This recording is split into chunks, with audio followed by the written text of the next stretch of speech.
Do not fire, the human captain said quietly. If anyone starts this war today, it will not be us. The words drifted across every open channel, just as 3,000 alien warships tightened their formation around the lone Terran diplomatic cruiser. On every tactical display, red targeting symbols locked onto the small gray vessel until it looked less like a ship and more like a condemned prisoner standing beneath 1,000 spotlights.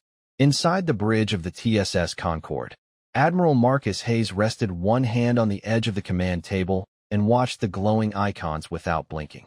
Around him, nobody spoke. Lieutenant Sarah Collins swallowed hard as another warning tone echoed through the compartment. Sir, every weapon they have is tracking us. Marcus nodded once. I can see that. They've jammed every civilian relay within 50,000 miles. I know. Sarah hesitated before lowering her voice. Permission to prepare emergency defense systems? Marcus looked out through the forward viewport where the blackness of space was almost completely hidden behind the enormous silhouette of the alien flagship. No, sir. If we arm first, history will remember us for the wrong reason. Across the bridge, several younger officers exchanged nervous glances. None of them liked the answer, but every one of them knew Marcus Hayes had spent nearly 35 years making impossible decisions without raising his voice. That was why Earth had sent him instead of a politician. On the main display, the face of High Commander Zyrex appeared. His silver eyes were calm, almost amused. His uniform carried enough medals to fill an entire wall. Behind him stretched the bridge of the largest warship ever constructed by the Dominion fleet. Admiral Hayes, the translator announced in flawless American English.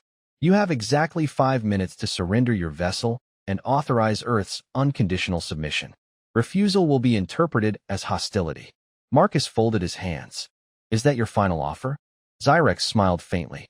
You misunderstand your position. This is not a negotiation. Sarah whispered under her breath. Unbelievable. Marcus heard her, but kept his attention on the screen. Commander, I came here because both our governments agreed diplomacy deserved one last chance. Zyrex's expression never changed. Diplomacy ends when weaker civilizations mistake patience for equality. The bridge fell silent. Even the steady hum of the life support system seemed louder. Marcus slowly reached into his jacket pocket, pulled out a neatly folded white handkerchief, and rubbed the side of his nose. Sarah noticed the movement. Seasonal allergies again? She asked quietly. He gave a tiny shrug. The recycled air on these ships always gets me. She almost laughed despite everything. But another proximity alarm interrupted the moment. More Dominion cruisers emerged from hyperspace until the stars themselves disappeared behind steel and glowing engines. Every tactical officer on the Concorde stared at the impossible numbers. 3,012 hostile vessels. Not one friendly ship within range. Zyrex leaned closer to his camera. Look carefully, Admiral. This is what the end of resistance looks like. Marcus opened his mouth to answer, but an irritating tickle climbed higher inside his nose. He frowned, pressing 2 fingers beneath it as though trying to stop something completely ordinary. No one on the human bridge paid attention. Across the fleet, however, one alien medical officer watching the diplomatic feed suddenly froze, his 4 eyes widening in unmistakable panic as he whispered something no one else could hear. The medical officer did not answer right away. He simply stared at the frozen image of Admiral Marcus Hayes touching the bridge of his nose. Around him, technicians continued monitoring the diplomatic broadcast without noticing the color draining from his face. Dr. Lyris stepped closer to his console, enlarged the biological scan, and whispered, "Run it again." The young analyst beside him frowned. "Doctor, the sensor package is functioning normally." "Run it again." A second scan swept across the human cruiser. The numbers came back identical. Billions of microscopic biological particles lived inside the human body, all existing in perfect balance under an immune system unlike anything recorded in Dominion archives. Lyris felt his pulse quicken. That was impossible. Every known species eliminated organisms long before they reached that level of internal diversity. Yet the human was standing calmly on his bridge, speaking as if nothing unusual existed inside him. "Send this directly to High Commander Zyrex," Lyris ordered. "Priority Omega." The analyst hesitated. "Sir, that classification requires authorization." "Then use mine." Seconds later, The encrypted report arrived on Xyrex's command display. He glanced at the title, Human Internal Biological Activity, then dismissed it without opening the file. Another scientific overreaction, he muttered. His attention remained fixed on Marcus Hayes. Winning this confrontation mattered far more than another laboratory warning. Back aboard the Concorde, Sarah Collins quietly handed Marcus a bottle of water.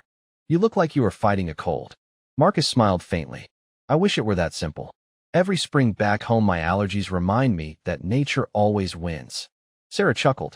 My grandmother used to say the exact same thing.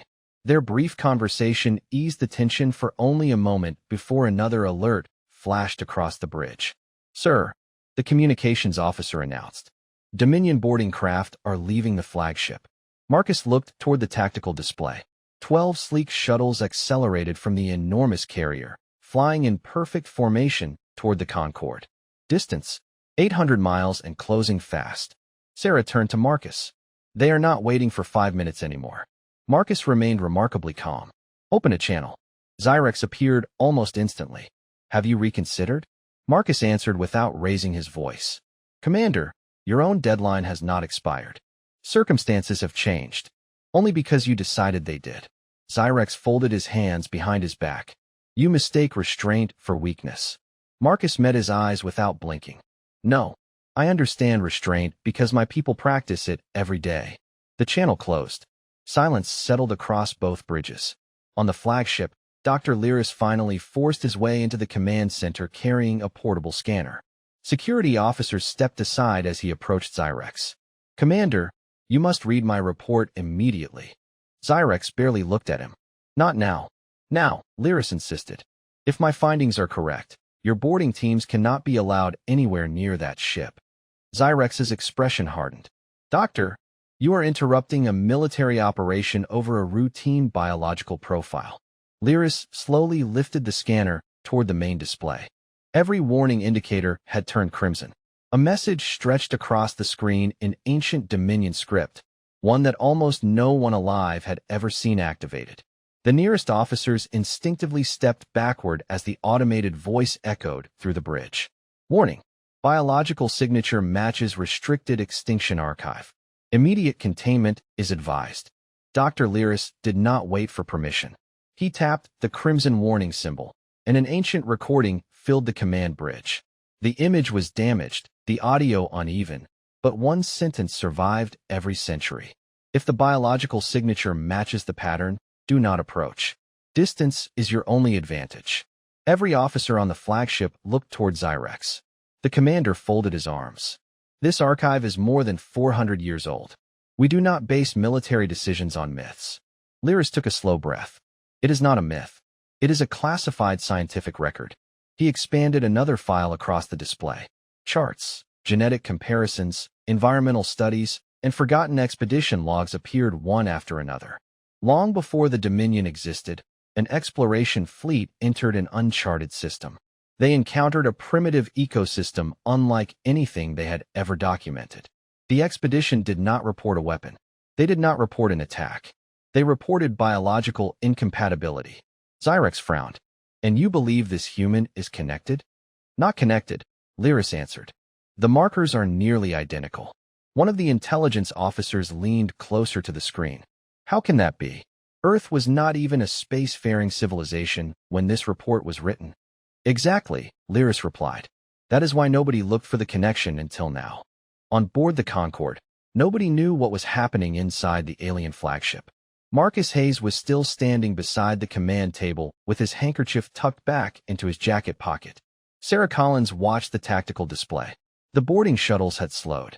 Sir, they just reduced speed. Marcus looked up. Mechanical problem? No. They are holding position. The communications officer turned in his chair. They are sending encrypted traffic between every major ship in the fleet. It is increasing every second. Marcus nodded thoughtfully. Interesting. Sarah studied his face. You really are curious, are you? He smiled. Whenever someone changes a plan this quickly, it usually means somebody found information they were not expecting. Back on the flagship, Xyrex refused to back down. Resumed the boarding operation. Several officers exchanged uneasy looks, but none moved. Lyris stepped directly into the commander's path. Commander, if the archives are correct, your teams will carry unknown biological material back onto every vessel they visit. We have never tested compatibility because we never believed we would meet another ecosystem like this. Zyrex's voice became colder. Doctor, are you telling me one unarmed diplomat represents a threat greater than 3,000 warships? Lyris answered without hesitation. I am telling you that nature has defeated stronger civilizations than ours. The bridge fell completely silent. Then another alert sounded. This one came from the Fleet Medical Network instead of Tactical Command. Automated scanners aboard dozens of nearby ships had independently identified the same biological anomaly after analyzing the live diplomatic feed. Without receiving a single order, medical officers across the fleet began requesting emergency quarantine procedures. Zyrex stared at the growing list of reports, each one arriving from a different captain who had reached the same conclusion. For the first time that day, certainty slipped from his expression. On the Concorde, Marcus felt the familiar tickle return inside his nose. He sighed quietly and reached for his handkerchief again, while, 50,000 miles away, more than 3,000 alien officers held their breath without even realizing they were doing it. Marcus Hayes pinched the bridge of his nose and quietly muttered, "Not now." Sarah Collins looked over with a worried smile. "You really picked the worst day for allergies." He let out a slow breath. "They usually pick me." Before anyone could say another word, the tactical board exploded with movement. Half of the Dominion boarding shuttles suddenly veered away from the Concorde, while the other half continued forward under direct command authority. Confused voices poured across open military frequencies. Boarding Group 3 is aborting. Negative. Command orders remain active. Medical Command is requesting immediate withdrawal. Ignore Medical Command. Continue the intercept. The once flawless alien formation fractured into dozens of conflicting flight paths. On the Concorde, Lieutenant Collins stared at the display in disbelief. "Sir, they are arguing with each other." Marcus leaned forward. "No, they are receiving different priorities." A sharp electronic tone interrupted him. "Unidentified energy surge detected," the sensor officer announced. "Several Dominion escort ships have activated defensive screening around their own carriers." Sarah frowned. Why would they shield themselves from their own fleet? Marcus watched the growing web of maneuvering ships. Because someone believes the danger is no longer outside their formation. On the flagship, High Commander Zyrex slammed his hand against the command console. "Every boarding unit will proceed immediately." A captain appeared on the central display instead of obeying. "Commander, my chief medical officer has invoked emergency containment authority." Zyrex narrowed his eyes. "Override it." The captain hesitated. "I cannot. Half my crew has already sealed internal access corridors." Another transmission replaced him. Then another. One after another, experienced officers reported the same impossible situation. Nobody questioned Zyrex's authority. They questioned the risk. Dr. Lyris stepped beside the command chair and spoke carefully. "Fear spreads faster than orders, Commander." Zyrex answered without looking at him. "Fear is cured by leadership. Not when the data supports it." Before either could continue, a warning light flashed across the bridge. One boarding shuttle, still following Zyrex's original command, accelerated toward the Concorde at full speed, while another Dominion cruiser unexpectedly crossed its path, broadcasting emergency collision avoidance instructions. Neither ship wanted to yield. At the last second, both pilots forced violent evasive maneuvers, narrowly avoiding impact before spinning away in opposite directions. Across the fleet, formation discipline collapsed. Massive cruisers altered course to establish wider separation from the diplomatic vessel, while smaller escorts scrambled to avoid intersecting flight paths. Engines flared in every direction. Thousands of carefully planned movements dissolved into organized confusion. On the Concorde, nobody celebrated. Sarah quietly whispered, "They are falling apart without us firing a single shot." Marcus kept watching the shifting formation. The dangerous part is not confusion. It is panic pretending to be procedure. Another message appeared on the communications console. This one carried the highest Dominion security classification. It was addressed to every medical officer in the fleet. Sarah glanced toward Marcus. "Can we decode it?" The communications officer shook his head. "No, but we can read the transmission header." He swallowed before continuing. It says, immediate fleet-wide biological containment. Marcus looked back through the forward viewport as dozens of alien warships continued increasing their distance from the Concorde. The strange tickle inside his nose refused to disappear. He closed his eyes for a second, knowing exactly what usually came next, while somewhere aboard the flagship Dr. Lyris realized that if the human sneezed before Zyrex accepted reality, no commander in the Dominion would be able to control what happened afterward. Marcus Hayes could feel the sneeze building with the slow certainty of an incoming storm. He pressed the folded handkerchief against his nose and breathed through his mouth, hoping the irritation would pass. Sarah Collins watched him from the corner of her eye. "Are you all right?" she asked quietly. Marcus gave a small nod. "Just trying not to embarrass myself in front of 3,000 warships." Sarah managed a nervous smile. "I think we are well past worrying about that." Before Marcus could answer, every monitor on the Concorde suddenly flickered.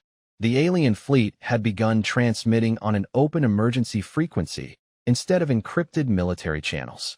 Human translators struggled to keep up as dozens of frightened voices overlapped one another. Increase separation immediately. Medical quarantine is now Fleet Priority 1. No unauthorized contact with the Terran vessel. Seal all atmospheric intake systems. The bridge crew exchanged confused looks. Lieutenant Collins leaned toward the communications officer. "Are they talking about us?" "Every message references our position," he answered. "But they sound more afraid of each other than of us." On the Dominion flagship, High Commander Zyrex stood perfectly still while emergency reports continued flooding his command console. Every passing second made the situation worse. Captains who had never questioned an order in decades were requesting permission to retreat. Medical officers were overriding tactical commands. Entire carrier groups had expanded their formation until miles of empty space separated neighboring ships. Dr. Lyris finally placed a crystal data archive onto the command table. "Commander, this is the complete extinction record recovered from the first expansion era." Zyrex looked down without touching it. "Summarize it." Lyris took a slow breath. The expedition believed they had discovered a harmless developing world. No hostile fleets. No advanced weapons. No organized resistance. Yet every simulation they conducted ended with the collapse of their own biosphere after routine environmental exposure. Zyrex narrowed his eyes. "Exposure to what?" Lyris answered with painful honesty. "They never identified a weapon because there was not one. Their final conclusion was that ordinary biological exchange with that ecosystem represented an uncontrollable risk." Silence settled over the command bridge. One officer finally spoke. "Are you saying the human does not know?" Lyris nodded. "That is exactly what frightens me." Back aboard the Concorde, Marcus lowered the handkerchief for a moment. The irritation seemed to fade, and he let out a quiet sigh of relief. Sarah relaxed slightly. "Looks like you beat it." "Maybe," Marcus replied. "Sometimes it passes." Before the words had fully left his mouth, another alert echoed through the ship. This time it did not come from the Dominion. Long-range sensors detected something unexpected. Nearly 800 alien ships had powered down their primary weapon systems at exactly the same moment. Nobody on the human bridge understood why. "Sir," the tactical officer whispered. "They are standing down." Marcus looked carefully at the display. Not all of them. Deep within the center of the enormous formation, one elite battle group under Zyrex's direct authority ignored every quarantine order. 12 heavy cruisers slowly advanced toward the Concorde while the rest of the fleet continued backing away. On the flagship, Lyris stepped directly in front of the commander one final time. "If those ships continue, there will be consequences none of US can predict." Zyrex's voice remained calm, but his eyes never left the tactical screen. "Then we will discover whether science is stronger than fear." At that exact moment, Marcus felt the sharp tickle return with greater force than before. He closed his eyes, inhaled once, and realized he was no longer sure he could stop what was coming. Marcus Hayes lowered his head and held the handkerchief firmly against his face. He took one slow breath, then another, willing the irritation to disappear. The bridge remained perfectly still. Sarah Collins watched him with quiet concern. "Do you need a minute?" she asked. Marcus gave a small smile without looking up. "I would rather not become the most embarrassing diplomatic incident in history." A few nervous chuckles spread across the bridge before fading as another tactical alert flashed across every console. The 12 Dominion heavy cruisers had accelerated again. Distance is now 1,200 miles and closing, the tactical officer reported. No weapon systems are active, but they are maintaining direct intercept. Marcus looked toward the screen. They are testing us. Sarah folded her arms. Or they are testing themselves. On the Dominion flagship, Dr. Lyris stepped beside the ancient archive once more.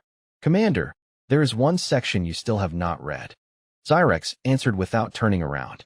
Because it changes nothing. It changes everything. Lyris activated the final recording. A weathered voice filled the bridge. To any civilization receiving this archive, understand that the ecosystem itself was never hostile. The inhabitants displayed cooperation, restraint, and remarkable social stability. Our collapse began because we ignored repeated warnings and assumed superiority over biology we did not understand. The recording ended. No one spoke. Even the officers who had supported Zyrex now avoided meeting his eyes. After several long seconds, Zyrex finally broke the silence. Then perhaps the archive proves something else. Lyris looked up. What do you mean? Zyrex slowly faced the command staff. If humanity truly carries this unknown biological advantage, allowing them to develop further becomes an even greater strategic mistake. Several officers stared at him in disbelief. Commander, one captain began. Zyrex raised his hand. Prepare containment operation instead of boarding. Deploy autonomous drones only. No living personnel are to approach the human vessel.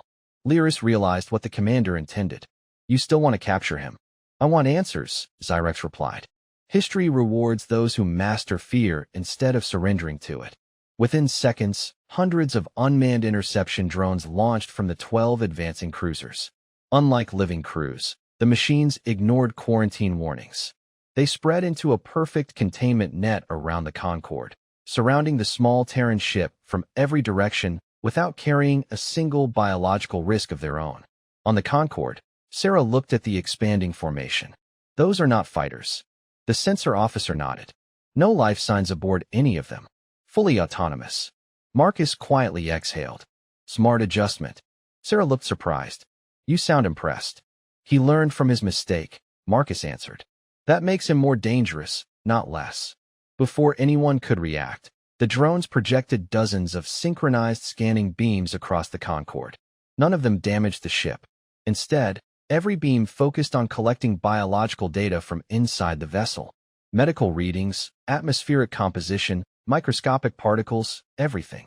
Dr. Lyris watched the incoming information stream with growing disbelief. The deeper the scans reached, the stranger the results became. Every answer created 3 new questions. The human immune system was not simply surviving. It was constantly negotiating with an entire invisible ecosystem that should not have remained stable by any accepted scientific model. Lyris whispered to himself, "This is impossible." Then a new indicator appeared at the top of every medical display. Human respiratory activity increasing. On the Concorde, Marcus slowly closed his eyes again as the familiar pressure built inside his nose. He lowered the handkerchief for just a fraction of a second, and across 12 Dominion cruisers, every autonomous scanner simultaneously detected the same tiny movement, triggering emergency alerts before a single sound had even left the human's lungs. Every alarm aboard the 12 Dominion cruisers activated at the exact same instant. The autonomous drones surrounding the Concorde stopped collecting data and immediately switched to emergency observation mode without receiving a single command. On the human bridge, nobody understood why. Marcus Hayes kept the handkerchief in front of his face, breathing slowly as he fought the growing urge to sneeze. Sarah Collins glanced between him and the tactical display. They just froze. The sensor officer nodded. Every drone has stopped moving. Marcus looked out through the forward viewport. Hundreds of silent machines hung in space like statues, each one focused entirely on the Concorde. That was not part of their plan, he said quietly. On the Dominion flagship, Dr. Lyris stared at the incoming telemetry with disbelief. Commander, they are no longer requesting biological samples. Zyrex folded his hands behind his back. What are they doing? They are calculating atmospheric spread models. For what purpose? Lyris swallowed. To estimate maximum safe distance. Before Zyrex could respond, another notification appeared. It did not originate from medical command. It came directly from the artificial intelligence controlling the drone network. Recommendation: immediate withdrawal of unmanned assets. Confidence level: 99.8%. Zyrex frowned. Machines do not experience fear. No, Lyris answered. But they recognize unacceptable probabilities. Across the fleet, captains began reading the same recommendation on their own command screens. Some waited for orders. Others did not. One cruiser quietly powered its engines and backed away another 500 miles. A second followed. Then a third. Within seconds, dozens of ships began increasing their distance without authorization.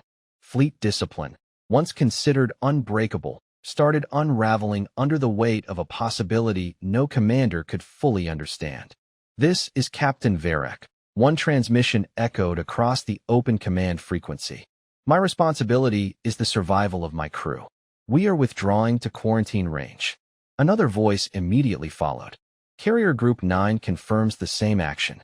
A third captain spoke before Zyrex could interrupt. "Medical authority has overridden combat posture. We cannot justify remaining inside projected exposure limits." Zyrex stepped toward the central transmitter. "All ships will maintain formation. That is a direct order." For several long seconds, nobody answered. Then an older captain with decades of service appeared on the main screen.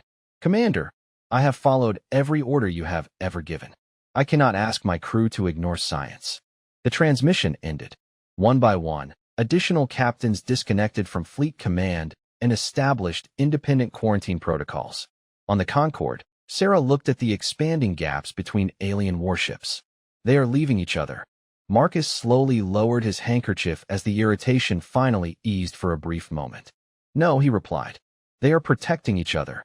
Sarah looked confused. "From us." Marcus shook his head. "From what they believe we represent." At that exact moment, Dr. Lyris opened the final sealed archive that had remained inaccessible for centuries. His eyes widened as an image filled the screen. It was not an alien specimen preserved in history. It was an ancient observation of a distant blue world covered with oceans and clouds. The accompanying note contained only one sentence. "Origin ecosystem identified. Planetary designation matches Sol 3. Lyris felt the room spin around him as he whispered, almost to himself. They knew about Earth long before humanity ever reached the stars. Dr. Lyris could not take his eyes off the ancient image rotating above the command table. Earth, not a legend. Not a prediction. A real survey conducted centuries before humanity had launched its first satellite. The silence on the flagship became heavier than any command Zyrex had ever given. "Where did this come from?" the commander finally asked. Lyris expanded the archive header. "Recovered from the first expansion fleet. It was sealed after the expedition was abandoned." Zyrex stepped closer. "Read the final report." Lyris nodded and activated the last surviving entry. A calm voice echoed through the bridge. "The dominant species has not yet achieved interstellar capability. Direct intervention is prohibited. Continued observation is unnecessary. The planetary ecosystem is sufficiently self-regulating to ensure strategic containment through natural biological complexity alone." The recording ended. One officer looked completely confused. "They chose to leave?" Lyris slowly nodded.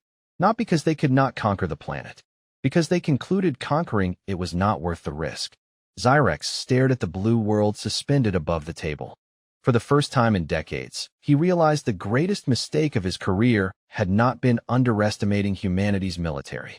It had been assuming every civilization measured strength the same way. Meanwhile, aboard the Concorde, another transmission arrived.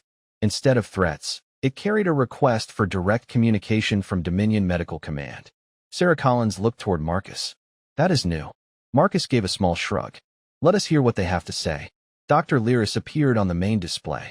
His voice remained professional, but the strain behind it was impossible to hide. "Admiral Hayes, I need to ask you a personal question." Marcus blinked. "Go ahead.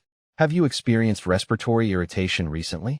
Sarah raised an eyebrow before quietly covering a smile. Marcus answered honestly. "Seasonal allergies. They come and go every year." Lyris lowered his head for a brief moment, as though confirming his worst fear. "And this is considered normal among your people?" "Very normal," Marcus replied. "Most of us complain about it every spring." The entire alien command bridge fell silent again. Several officers looked at one another with expressions that mixed disbelief and quiet dread. If this was ordinary for humans, then every assumption their civilization had made about biological stability had been incomplete. Lyris spoke again, choosing each word carefully. Admiral, have you ever considered that your species may coexist with life forms no other civilization can tolerate? Marcus gave a puzzled smile. Doctor, I am a sailor, not a biologist. Sarah leaned closer and whispered. I do not think they expected that answer. Before Marcus could continue, another priority alert reached every Dominion vessel. The autonomous drone network had completed its final probability model. Estimated chance of uncontrolled cross-ecosystem transfer following routine human respiratory event. 99.96%. Recommendation. Terminate all close contact immediately. Even Zyrex could no longer ignore the conclusion. He slowly looked around the bridge. Every officer was waiting for his decision. Every captain across the fleet had stopped advancing. Every scanner remained fixed on one ordinary human standing quietly aboard a diplomatic ship. Marcus lifted the handkerchief again as the familiar tickle returned, stronger than before. He closed his eyes, drew in one careful breath, and this time even he realized he was probably not going to stop it. Marcus Hayes tried one last time to hold it back. He tilted his head, pressed the handkerchief against his nose, and closed his eyes. For several endless seconds, the entire Dominion fleet seemed to stop breathing with him. 3,000 warships waited in absolute silence, not because they feared a weapon, but because they no longer understood the ordinary human standing before them. Then it happened. Ah-ah-achoo. The sound was so ordinary that Sarah Collins instinctively said, "Bless you." Marcus gave her an embarrassed look. "Thank you." On the Concorde, nothing else happened. The air remained calm. Every system continued operating normally. Human officers simply returned to their stations as if they had witnessed nothing unusual. Across the Dominion fleet, the reaction could not have been more different. Autonomous drones instantly shut themselves down and drifted harmlessly through space. Medical computers elevated every quarantine protocol to maximum priority. Hundreds of captains ordered fresh air systems sealed even though no biological exchange had occurred across the vacuum of space. Dr. Lyris stared at the incoming data in disbelief. Every prediction model had completed. None indicated immediate danger. Instead, every model reached the same unexpected conclusion. Human biology was extraordinarily stable because it belonged on Earth. Outside that environment, without direct physical contact, there was no catastrophic event waiting to happen. The ancient expedition had never warned against humanity itself. They had warned against arrogance, against disturbing an ecosystem they had not bothered to understand. Lyris slowly looked toward Zyrex. "Commander, we misunderstood the archive." Zyrex remained silent. "The danger was never that humans exist." Lyris nodded. "The danger is believing knowledge is complete when it is not." For several long moments, the commander said nothing. Then he stepped toward the fleet-wide transmitter. Every bridge, every carrier, every escort ship listened as his voice spread across thousands of channels. "This operation is concluded. All Dominion forces will withdraw beyond diplomatic range. Effective immediately, all hostile directives toward Earth are canceled." No one questioned the order. Thousands of warships turned together with remarkable precision, their engines glowing one after another until the immense formation slowly disappeared into the darkness between the stars. On the Concorde, Sarah watched the tactical screen clear for the first time all day. "Sir, they are leaving." Marcus looked out the viewport as the stars gradually returned. "Looks that way." She smiled. "You just ended the biggest military standoff in modern history." Marcus laughed quietly. "I think my allergies deserve most of the credit." 3 months later, representatives from dozens of civilizations gathered to sign the Seoul Biological Cooperation Accord. Instead of preparing invasion plans, they exchanged research, environmental science, and medical knowledge. Dr. Lyris became one of Earth's closest scientific partners, often reminding young researchers that curiosity always outlived fear. High Commander Zyrex personally delivered a formal apology to the Terran delegation. Marcus accepted it with a simple handshake and never mentioned the confrontation again. Back home, on a warm spring morning, Marcus sat on his porch with a cup of coffee while his daughter handed him another box of tissues. "Still fighting allergies?" she asked with a grin. Marcus smiled and looked toward the clear blue sky. "Some battles never end." She laughed, unaware that somewhere beyond the solar system, navigation charts now marked Earth with a quiet note every spacefaring captain was required to read before entering human space. Respect the world before you judge the people who call it home. Because the strongest civilizations are not always the loudest. Sometimes they are simply the ones wise enough to live in harmony with what they have never stopped learning from.